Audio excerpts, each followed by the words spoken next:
வணக்கம். கரூர் மாவட்டத்தில் திமுக, அதிமுக ரெண்டு கட்சிகளுமே பரிசு பொருளை வாரி வாரி வழங்கியிருக்காங்க. இந்த தேர்தலில் கடந்த 22ஆம் தேதி இரவு முதல் திமுக சார்பில் 1/2 கிராம் தங்க காசு, அதிமுக சார்பில் 4 கிராம் வெள்ளி காசு வழங்கப்பட்டது.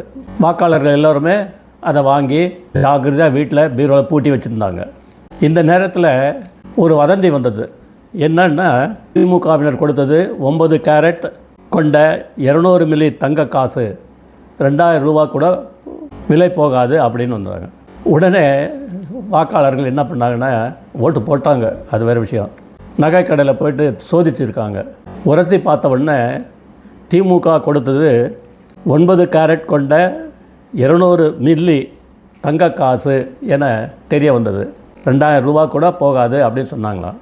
உடனே என்ன பண்ணாருங்க, நிறைய பேர் அந்த கடைக்காரர்கிட்ட கொடுத்து 2000 ரூபா வாங்கிட்டு போயிட்டாங்க. இதை பார்த்த உடனே வெள்ளி காசு வாங்கின வாக்காளர்கள் போய் சோதித்து பார்த்துருக்காங்க.